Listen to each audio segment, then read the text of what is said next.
si les signes conduisent à reconnaître que Jésus est l'envoyé, le Messie, les rencontres que Saint Jean nous propose nous tournent aussi vers la reconnaissance de qui est Jésus. L'eau changée en vin rappelle la grandeur et la puissance, le désir profond de Dieu de redonner la joie à son peuple qui est fatigué, qui vit dans la routine. La rencontre avec Nicodème nous a fait plonger dans les racines de notre foi, le baptême. Il te faut renaître. Il nous faut renaître de l'eau et de l'Esprit Saint pour que cette vie nouvelle, elle jaillisse autour de nous dans un monde qui en a grandement besoin, être des témoins de la joie de l'Évangile. Cet après-midi, c'est encore une rencontre qui va changer la vie de cette personne. Mais si Nicodème avait bien préparé sa rencontre, ses questions, parce que c'était son désir d'avoir des lumières sur ce qui le questionnait, la Samaritaine ne sait pas ça. Vous savez, Jésus va quitter la Judée pour se rendre justement dans son patelin, pour retourner en Galilée. Et normalement, le chemin qu'on prenait, c'est le chemin du Jourdain. Parce qu'on évite la Samarie. La Samarie, c'est comme... c'est fermé. C'est des hérétiques et puis on ne va pas là. Mais pour Jésus, non seulement c'est plus court, mais pour lui, les Samaritains, c'est aussi le peuple de Dieu. Oui, ils se sont séparés avec l'exil à Babylone, tout ça, parce qu'eux, plutôt que de subir l'exil, ils ont accepté les divinités des Babyloniens. Donc, au temple de Samarie, on retrouve évidemment la loi et les prophètes, mais ils ont ajouté les divinités, les 5 divinités des Babyloniens. Donc, tout de suite, vous comprendrez que les autorités de Jérusalem, ils ont dit non, c'est inacceptable. Un seul Dieu, tu adoreras et aimeras parfaitement. C'est le premier des commandements. Alors, on ne peut pas être justement dans le peuple choisi et en plus avoir des Baals, d'autres divinités. Mais quand même, leur base est la même. Hein? C'est des frères. Même s'ils ont été rejetés, bannis, pour Jésus, n'oubliez pas que sa mission, il est venu pour son peuple et pour toute l'humanité. Il n'est pas venu juste pour le salut d'Israël, alors que le Messie, dans la conception des Juifs, il vient pour eux. On n'a pas à s'occuper des autres. Il vient pour nous autres. Hein? Non. Dieu a tant aimé le monde. On a vu ça dans le prologue. Dieu a tant aimé le monde. Il aime son peuple, oui, mais il aime toute l'humanité. Il aime les chrétiens, ses disciples que nous sommes, mais il aime toute l'humanité. Même ceux qui se sont éloignés, même ceux qui ne le connaissent pas, c'est pour ça qu'il nous envoie à le faire connaître et aimer. Donc Jésus, il sait très bien cette situation-là, mais au plus profond de son cœur, il sait aussi qu'il y a là quelqu'un qui l'attend, quelqu'un qui souffre. Et ce quelqu'un peut devenir une bonne missionnaire. La rencontre avec Jésus, c'est pour nous, mais c'est aussi pour les autres. Il vient nous faire goûter son amour afin que, transformés, on ait le goût de conduire les autres à Jésus aussi. Donc, au lieu de passer par la vallée du Jourdain, il va aller justement passer par la Samarie. Bien que croyant au Dieu unique et reconnaissant la loi de Moïse, les Samaritains ne reconnaissent pas l'autorité du temple de Jérusalem. Ils se sont fait un peu autocéphales, là, un peu comme les églises orthodoxes. Hein, ils ont chacun leur patriarcat et puis ils se sont séparés au début de Rome parce qu'ils voulaient justement avoir chacun leur autorité. Alors, la Samarie, c'est un peu ça. Ils veulent être maîtres chez eux. Mais pour Jésus, cette nation est également aimée de Dieu et elle a le droit à l'annonce de l'Évangile aussi. Alors, c'est pour ça que nous autres aussi, on n'annonce pas l'Évangile juste à ceux qu'on choisit ou à notre petit groupe ou à notre... Non, on est envoyé. On est envoyé dans le monde. Et spécialement vers ceux et celles qui se sont éloignés. La périphérie dont parle le pape François, c'est ça. Et parfois, c'est dans nos proches, c'est dans nos familles qu'il nous envoie pour témoigner. Le puits dont... Alors Jésus, c'est ça, il s'en va là en Samarie, et puis là, il s'assit sur le bord du puits. C'est très, très significatif. Hein? C'est le puits de Jacob. C'est le puits avec toute la tradition. Ça, c'est solide. Hein? Vous savez, la tradition, c'est quelque chose.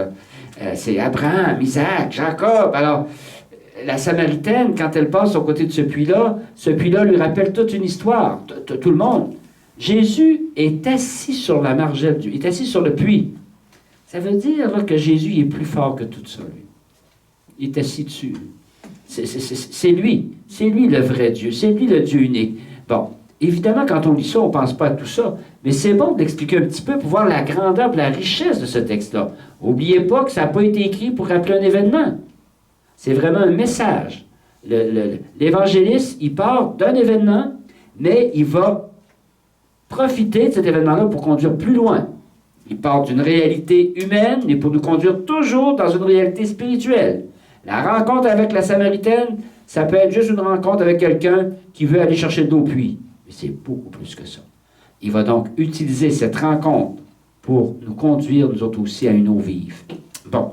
Et il est là, sur le bord du puits, puis là, il a envoyé ses amis au village. Peut-être qu'il n'avait pas amené tout sandwich pour dîner, je ne sais pas. Parce que si Nicodème est venu pendant la nuit, vous remarquerez que la Samaritaine, c'est en plein jour, en pleine lumière. Ouais, Jésus ne se cache pas. Il va se révéler à elle à pleine lumière. Il ne faut pas avoir honte de témoigner de notre foi. Même si on veut nous tasser, nous cacher, puis tout ça. Non. Jésus est l'envoyé, puis il est sûr de lui. Puis nous autres aussi, on est sûr de lui. C'est sûr que si on n'est pas sûr de nos affaires, ben là, on a peur. Hein? C'est ça, quand je prêche aux prêtres, là, je leur dis, on n'a pas à avoir peur de se promener avec notre croix. Posez-vous plutôt la question, quand est-ce que vous l'enlevez, votre croix? Pour dormir. Tant mieux si c'est juste pour dormir. Mais quand je leur pose la question, c'est pour les conduire à d'autres endroits. Parce que si tu enlèves ta croix, c'est parce que tu ne veux pas qu'on te voie. Tu ne veux pas qu'on te reconnaisse. Ça veut dire que tu n'es pas à la place que tu devrais être. Hein? C'est ça. Hein? Les sœurs, vous n'irez pas de n'importe où avec votre voile. Parce que vous dites, non, c'est pas ma place ici. Alors, si on veut pas se faire reconnaître, on va l'enlever. Mais on se fait reconnaître pareil. Hein? Bon, mais c'est ça. Jésus n'a pas peur d'être ce qu'il est. C'est en pleine lumière, au milieu du jour. Jésus a pris, il fallait traverser. Il arrive à une ville de Samarie appelée Sychar, près de la terre jadis donnée à Jacob, à son fils Joseph. C'est du solide, ça. Là se trouve le puits de Jacob. Si je dis ça, c'est du solide, c'est toujours pour ramener à la même clé de lecture. Alors, vous allez voir à la fin, vous obéirez à d'autres, on le sait comment que ça marche. Parce qu'il nous ramène à l'Ancienne Alliance. Hein? Tout comme les 6 jarres d'eau, c'était l'Ancienne Alliance. Mais le vin nouveau, c'est la Nouvelle Alliance. Tout comme avec notre bon ami ce matin, Nicodème, quand il parlait de la loi. Désormais, c'est plus la loi et les prophètes, mais c'est le Fils de l'homme qui est au ciel. C'est plus Moïse qui éleva le serpent des airs et vers lequel on se tournait pour être guéri, mais c'est le Christ. C'est toujours cette ancienne alliance, mais qui nous conduit à la nouvelle alliance. Alors ici, avec la Samaritaine, c'est ça. Le puits de Jacob nous rappelle l'ancienne alliance. Et là, c'est environ la 6e heure, ça veut dire le milieu du jour. C'est le soleil est le plus haut. En plein milieu du jour, il va se révéler. Mais cette femme-là, qu'est-ce qu'elle vient faire là en plein milieu du jour? Une femme de Samarie vient pour tirer de l'eau. Celles qui ont travaillé dans les pays chauds, là, elle m'a dit, qu'est-ce qu'on fait? On se couche. C'est trop chaud. Hein, je vous ai compté hier qu'à Takaroa, là, moi j'étais allé me baigner, mais tout le monde était couché. Le père était tranquille parce que tout le monde était couché. Parce qu'il fait trop chaud. Et elle, là, c'est une Samaritaine. Donc, si elle est là en plein milieu du jour, c'est parce qu'elle veut avoir la paix. Ouais. Elle est tannée de se faire picosser dans le dos parce que sa vie est un peu spéciale. C'est le matin qu'on va au puits. C'est le matin très tôt, encore que c'est frais, là, avant que le soleil se lève. Alors les femmes vont chercher l'eau pour la journée, pour la lessive, pour la nourriture, tout ça. Mais pas à midi. Tout de suite, on voit que cette femme-là a un problème.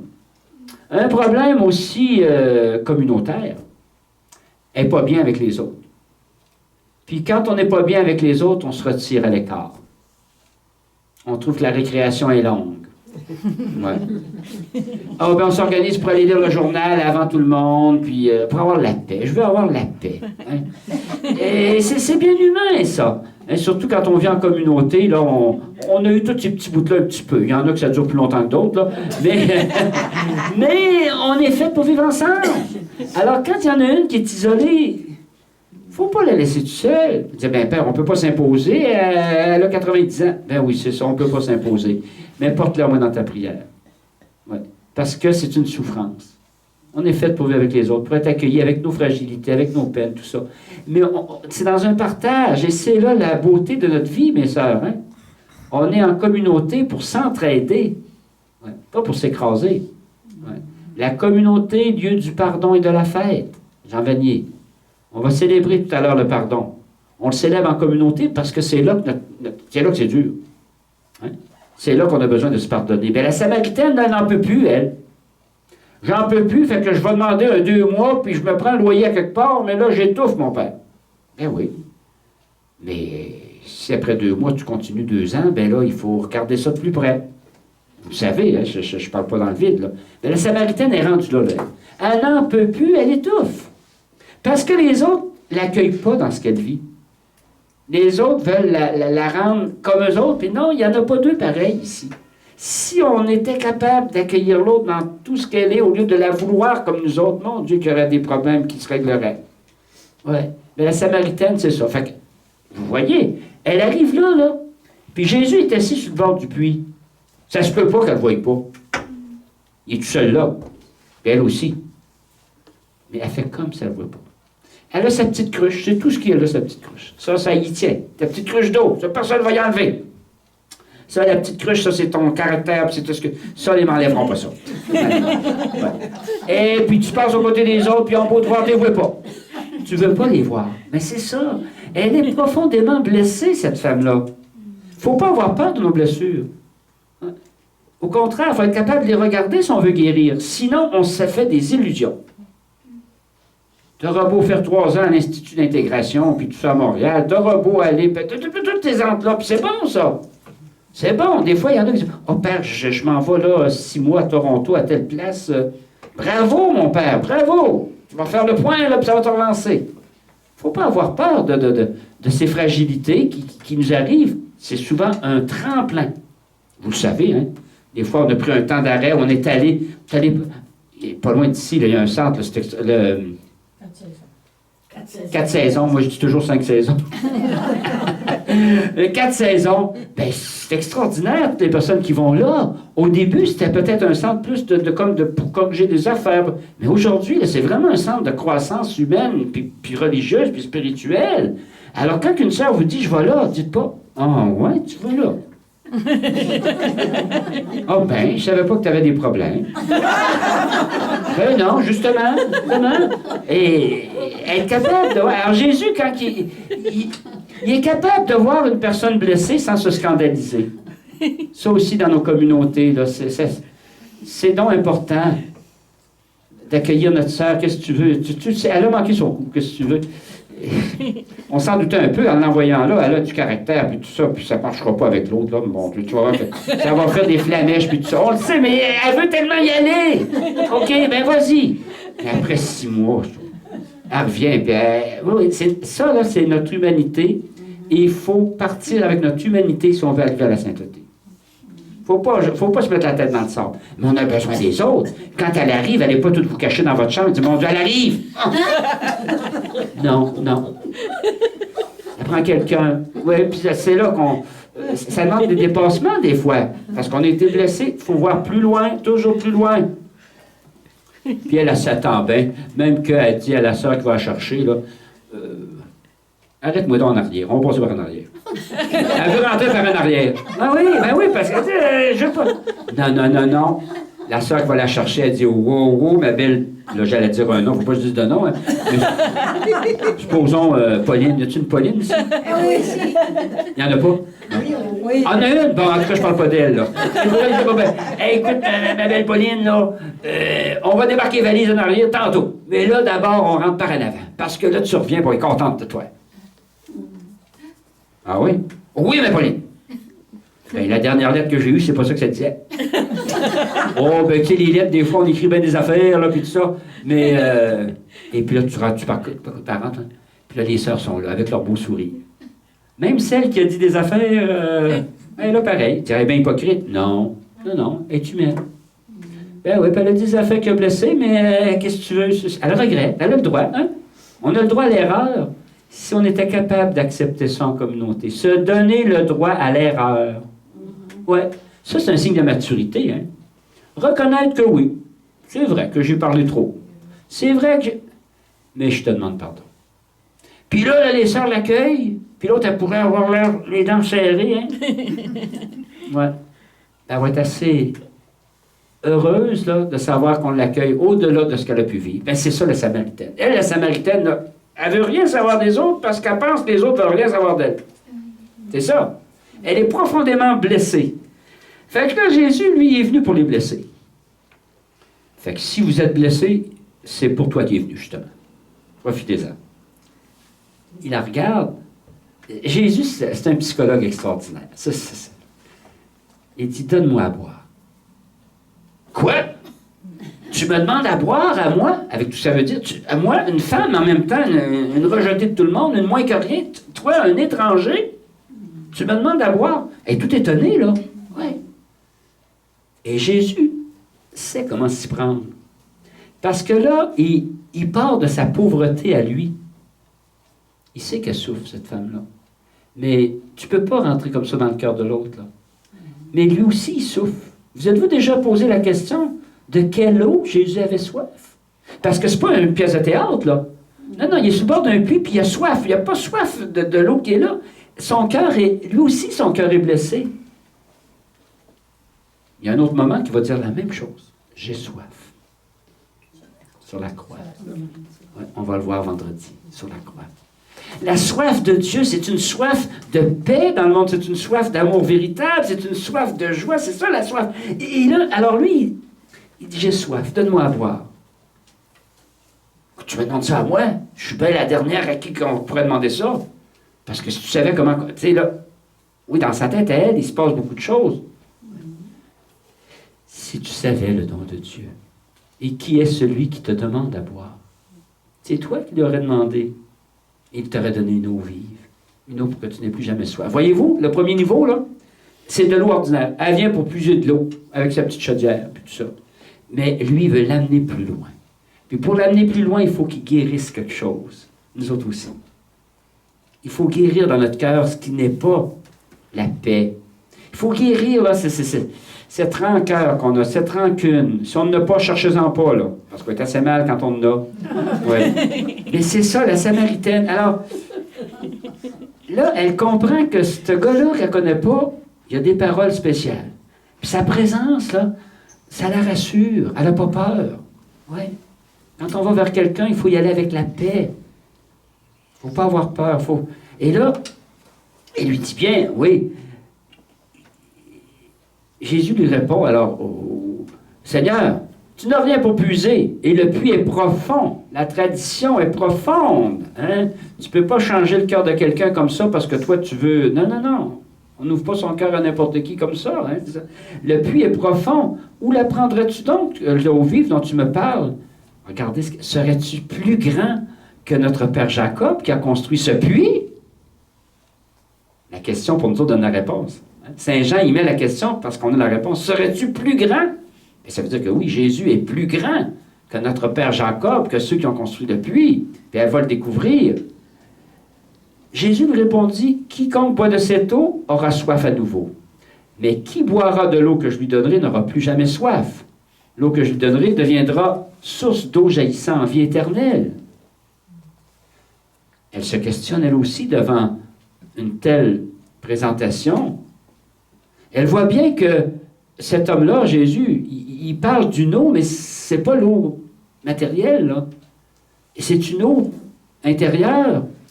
Puis il faut qu'elle ait soif pour boire. Hey, Seigneur, lui dit-elle, donne-moi vite de cette eau, que je n'ai plus soif, que je n'ai plus à venir puiser. Donne-moi-en vite. Mais pour qu'elle soit capable de dire ça, il faut qu'elle prenne conscience de sa soif. Il faut avoir soif pour boire, mes amis. Si tu n'as pas soif. Moi, quand j'étais jeune, on faisait des foins. Il y en a qui ont dû vivre ça sur la ferme, ici, avant ça, on faisait des foins. Il faisait chaud au mois de juillet, là. Puis là, c'était des journées, des grosses journées, parce que quand il faisait beau, on en profitait pour en faire le plus possible. Puis là, quand vers midi et demi, 1h moins quart, là, les petites filles arrivaient avec ma mère, puis tout ça, avec une bonne cruche de limonade, là. Oh. Et que c'était bon. Ou bien de l'eau froide, et que c'était bon. Parce qu'on avait soif, là, hein? On avait soif. Mais... Ou bien, Il y a des mamans peut-être ici, là, où il y en a qui ont travaillé avec des bébés, hein, que ça, là. Avez-vous déjà essayé de faire boire un bébé qui n'a pas soif? Moi, je ne connais pas ça, les bébés. Hein? Mais mon arrière-neveu, dont je suis le parrain, donc c'est mon filleul, c'est ça. Il était petit bébé, puis ma nièce, Caroline, elle me téléphone, puis tout ça, je vais chez eux. Puis j'arrive pas trop au bon moment. Il était à 2h moins quart, puis elle dit, mon oncle, elle dit, pas trop au bon moment pour moi, mais pour elle, oui. Elle dit, faut que j'aille chez la voisine, elle dit, tombe bien, parce que c'est le boire de Samuel à 2h. Elle dit, t'as-tu déjà donné ça à boire? J'avais jamais donné ça à boire un bébé, moi, là. Hein? Non. Elle dit que c'est pas compliqué, mon oncle, la bouteille de lait est là, il est 2h, puis le petit bébé était dans sa petite couchette là. OK, pars tranquille, il n'y a pas de problème. Me disant, maman, voyons, donner à boire, je sais pas. Bon. Ah bon. Fait que là, je m'assois, puis je regardais l'horloge, je regardais mon Sam qui dormait comme un ange. 2h, elle m'a dit 2h. Bon. Alors là, je prends mon petit bébé comme ça, tranquillement. Hein, c'est tout petit, tu veux pas y faire mal. Puis là, puis il était là. Il ouvrait ses petits yeux parce que lui, il dormait. Je l'ai dérangé dans son sommeil, là. Bon. Là, je prends la bouteille, mais avant, j'ai essayé. Tu sais, on voit ça à la TV, hein, ils mettent bon. Et là, je prends la bouteille de lait, puis lui, il me regardait avec les petits yeux noirs, là. Hein. Puis là, je voulais pas trop d'y faire mal. Fait que je prends la bouteille, puis tranquillement, je mets ça sur le bord de la bouche. Il se fait... Hey! 2 semaines, 2-3 semaines, il avait déjà son petit caractère. Il voulait pas, tu sais, il voulait pas boire, là, lui, là. Là, je dis, non, tu vas boire certain. Et là, je finis par rentrer la suce. Vous savez ce qui se passe, hein? Tout envolé, il a tout régurgité ça, lui. Ouais, tu me forceras pas à boire, j'ai pas soif. Ah, mon Dieu, le beau gâchis, hein? Fait que je remets la bouteille là, tranquillement, je remets mon beau petit Sam dans sa couchette, il s'est rendormi, là, lui, là. Ouais, quand quelqu'un n'a pas soif, on aura beau lui donner n'importe quoi, il va tout régurgiter ça. Regardez, actuellement, là, on a des belles liturgies, on a des beaux chants religieux, on a une vitalité. Le monde n'en veut pas. T'auras beau préparer les plus beaux homélies, ils t'écoutent pas. T'as beau organiser des camps pour les jeunes, ils viennent pas. Ils veulent pas entendre ça. Ouais, c'est ça. Alors là, quand ma nièce est arrivée, elle dit, puis mon oncle, ça a-tu bien été? J'ai dit, oui, regarde-moi. Alors elle riait, elle dit, bon. C'est pas grave, mon oncle. Elle a fait les mêmes gestes que moi, là. Elle a repris son petit Sam, doucement. Puis là, il a ouvert ses yeux. Elle a pris la bouteille.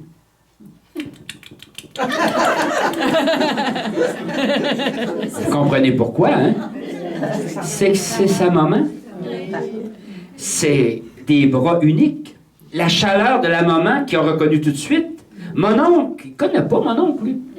Il ne sait pas que mon oncle il est fin, puis mon oncle il fera pas mal, puis mon oncle... Mais mon oncle, c'est un inconnu. Ben, c'est pareil quand on veut annoncer l'Évangile. Il faut créer des contacts, des liens, développer une confiance. C'est pas de la magie. Jésus, avec la Samaritaine, il y va progressivement. On ne peut pas rentrer dans la vie de quelqu'un comme ça puis dire « Hey, tu vas changer d'attitude puis tu vas être bien plus heureuse. » Il faut qu'elle désire être plus heureuse. Il faut qu'elle désire changer.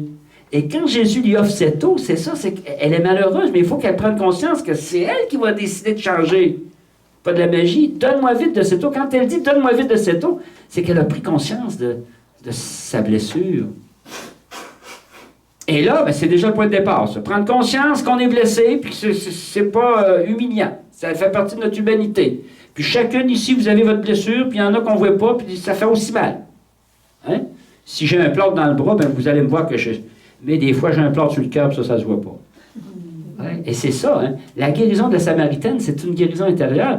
Et là, quand elle veut, là, oui, j'ai soif, donne-moi vite de cette eau. Jésus, il prend son temps. OK, donc tu es décidé. Va chercher ton aide. Ah oui, t'es exigeant.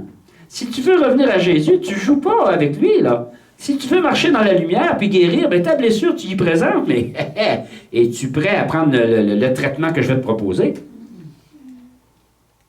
Et la Samaritaine, je n'ai pas de mari. Oh, que Jésus est content. Pourquoi? Parce qu'elle est prête à faire la vérité. Ça, là, dans le retour au Seigneur, c'est le point principal. Tu peux aller te confesser à tous les jours, à tous les semaines. Ça ne change pas, tu continues à ne pas parler aux autres, tu continues à t'entêter. Non, c'est ça. Parce que ton cœur n'est pas vraiment tourné vers ce désir de guérir. Ce désir de vérité. Tu as bien raison, dit Jésus. Tu en as eu 5. Et celui avec qui tu vis actuellement, ce n'est pas ton mari. Elle est tout étonnée. Jésus est en train de lui aider à faire la vérité dans sa vie. Pas l'écraser, pas la culpabiliser, pas lui dire « Hey, t'en es une belle, toi. T'as passé 5 ans en l'espace de... » Non. Non, il sait très bien la peine qu'elle a, la douleur qu'elle a, le fardeau qu'elle porte. C'est ça qu'il veut lui enlever, pour qu'elle retrouve sa fierté et sa joie. Quelle grande rencontre, hein? Mais qui est-il? Pour me dire, parce que j'ai jamais vu ce gars-là au village, moi. Puis il a l'air de me connaître mieux que moi-même. Je sais, dit-elle, que...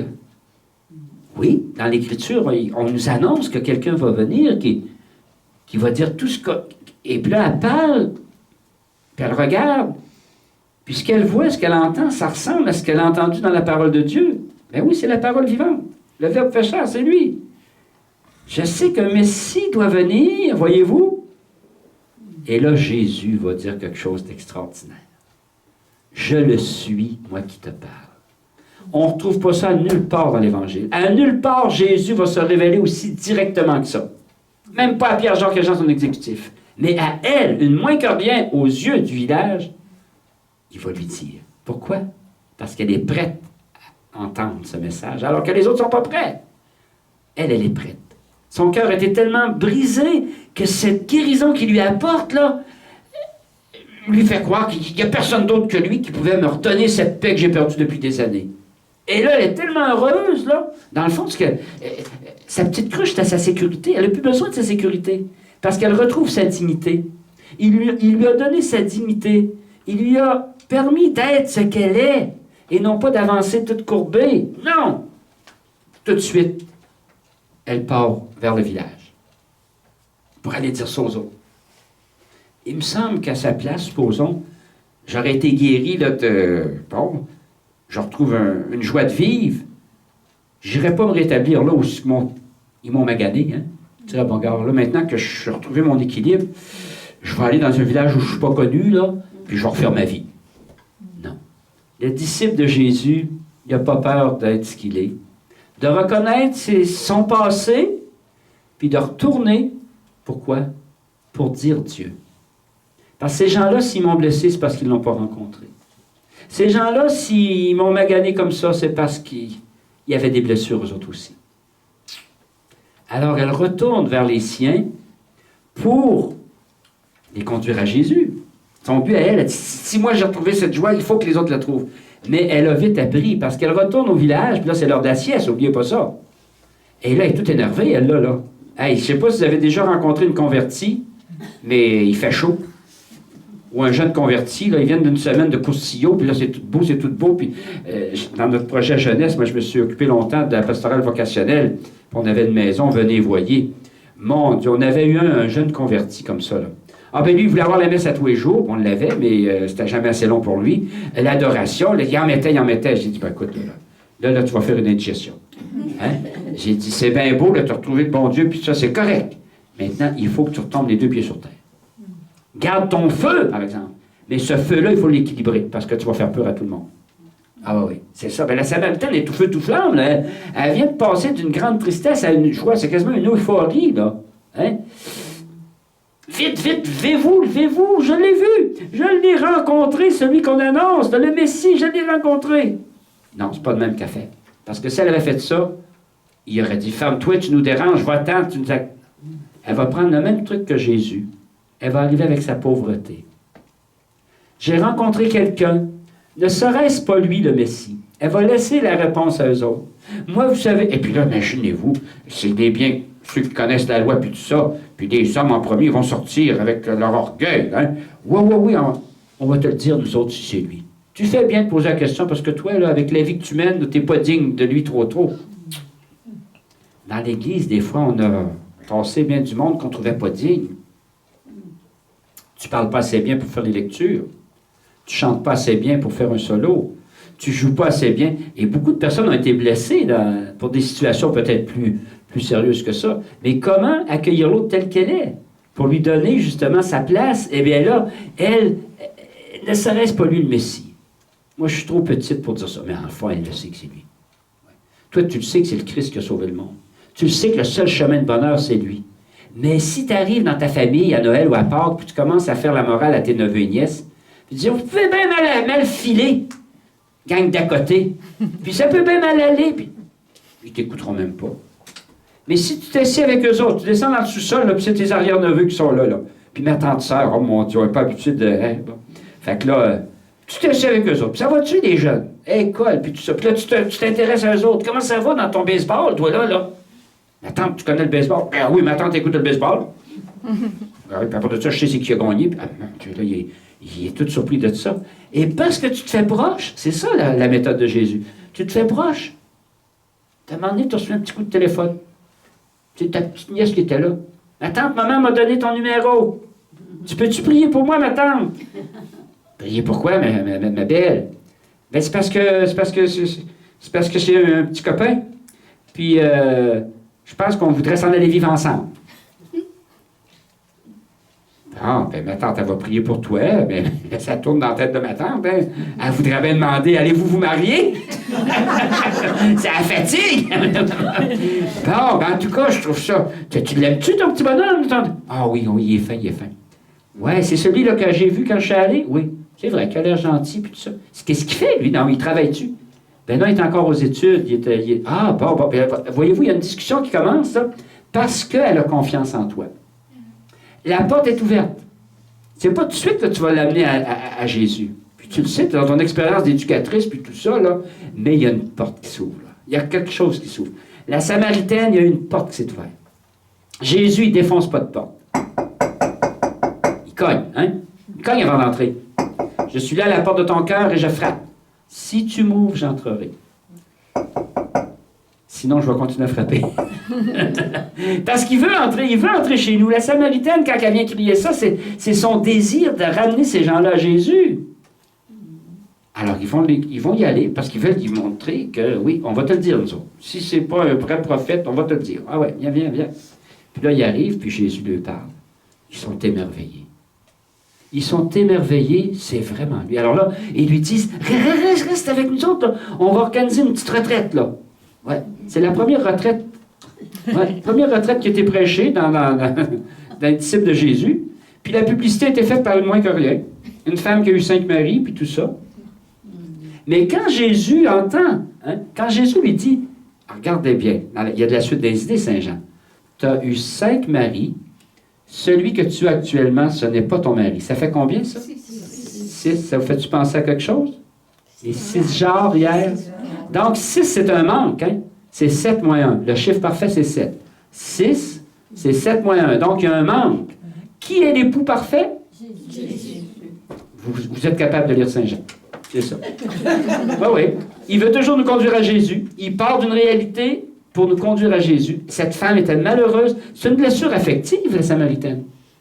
Oui, 5 maris, c'est terrible. Je comptais hier le garçon là, avec ses 5 femmes.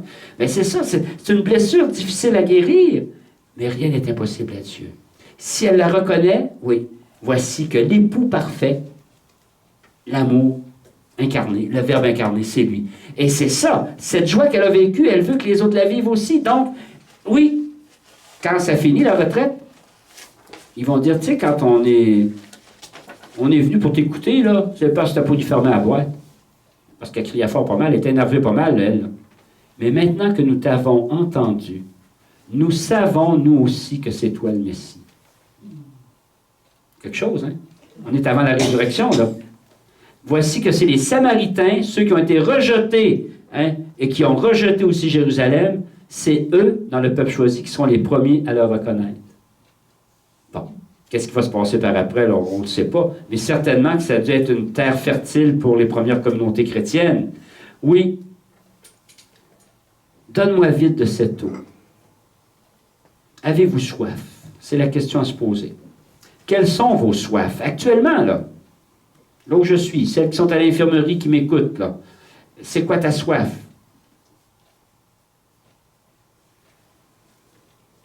Oui, la soif d'aimer, la soif d'être aimé, la soif d'être reconnu dans ce que je suis.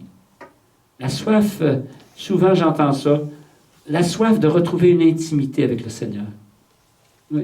Depuis que je suis à ma retraite, j'ai plus de temps.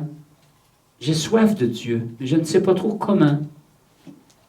Eh bien, vous lui direz votre soif là, dans votre cœur. Comme la Samaritaine, elle a confiance. Parce que Jésus, il s'est déplacé, il est venu. Jésus est sur le bord du puits de ta vie. Il est là cette semaine. Laissez-les pas passer. Il s'est déplacé, il est parti de Québec.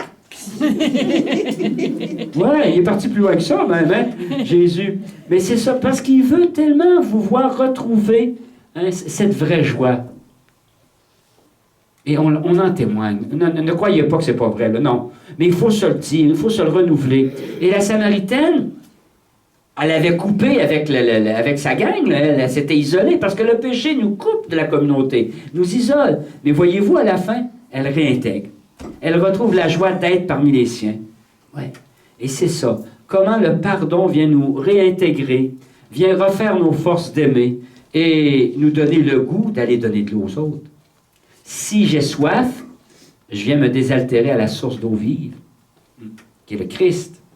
Mais c'est pas long que cette eau qui me désaltère, je vais aller l'offrir à ceux et celles qui ont soif. Et ça ne veut pas dire que je vais partir demain matin pour Haïti, non.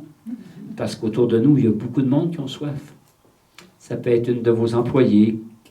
Tu as remarqué ce matin qu'elle n'a pas le même sourire que d'habitude. Mais tu as assez de sagesse pour ne pas commencer à y poser trop de questions. Ça va l'énerver. Mais en même temps, tu as assez de cœur pour ne pas la laisser passer sans rien dire. Puis là, tu la croises, tu lui fais un beau sourire, mais elle n'a pas le sourire facile. Un petit peu plus tard, tu la revois un petit peu dans le coin. Puis, j'ai prié pour toi tantôt. Oh, c'est pas nécessaire, ma soeur, pas besoin de ça. Bon. T'as amené un petit bonbon? T'as amené un petit bonbon, là, j'ai pris ça. Chacun sa méthode, hein. Ah, ben, t'es bien fine, ma soeur, ouais. Et là, petit à petit, voyez-vous, là. Et tu parles pas, toi, là. Mais tu as posé des gestes qui parlent. Hein? Tu veux créer des liens, puis tout ça. Puis l'autre est pogné, là, tu sais. Puis là, ben, en tout cas, si t'en veux d'autres bonbons, là, tu me le diras, j'en ai dans ma chambre, je les cache dans mon tiroir, parce que les sœurs, ils prennent toutes. Mais, et puis là, comme tu pars pour t'en retourner, là, la madame, elle dit, « Hey, ma sœur, faut que je vous dise quelque chose. » Qu'est-ce qu'il y a? Mon mari est parti. Ah bon? Puis là, toi, c'était une grosse affaire à avaler, ça, là. Mon Dieu, j'aurais pas dû venir donner un bonbon, là. Je pensais pas. Ouais. C'est toi qui reçois ça? Ouais, ben, c'est une grosse nouvelle. Oui. Et puis, je sais pas, je vais faire ça. Ben, quand viens ici un peu, là. Viens ici avec moi, là. Bon. Et là, ben, t'as pas besoin de faire des grands discours, mais tu l'as écouté. Puis là, à la fin, tu sais pas trop comment finir ça, toi, là. Écoute, là, Bernadette, là. Ça donne rien de t'énerver. Ben, je sais que c'est gros pour toi, puis continue ton travail. Là. Moi, je vais à la chapelle, Je vais à la chapelle, puis il y a quelqu'un qui s'occupe de toi. Elle, Bernadette, tu sais même pas si elle va à la messe, puis tout ça, tu la connais, mais tu sais, mais tu as été capable de témoigner que toi, ton chemin, quand tu as de la misère, là, c'est lui. Puis que lui, lâche pas. Tu lui as pas dit, viens avec moi, puis on va aller prier. Parce que peut-être qu'elle ne sait pas prier, elle. Mais tu as dit, écoute, là, je vais aller te déposer dans le cœur de Jésus. Oh, ma soeur, ça me fait tellement de bien que vous me dites ça, là.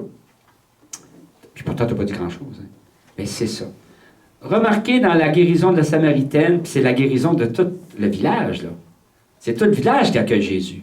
Quand tu ouvres ton cœur à Jésus, c'est pas long que c'est tout le monde. Tout à l'heure, quand on va célébrer le pardon, mes sœurs, là, c'est une renaissance personnelle, mais c'est toute la communauté qui est renouvelée, qui est transformée par ce pardon-là. Mais l'histoire de la Samaritaine nous conduit au Christ. C'est un Dieu libérateur. C'est un Dieu qui nous veut heureux et heureuses, mais qui ne peut pas faire à notre place. Il est là pour nous tendre un verre d'eau. Mais si tu veux pas, je te ferai pas boire de force, parce que j'ai pas le goût d'être tout éclaboussé. Ouais. Mais je pense que si on est là, c'est parce qu'on a le goût de retrouver cette paix intérieure. On a le goût d'être un témoin. C'est le Christ qui peut nous y conduire. Bonne fin d'après-midi. Merci.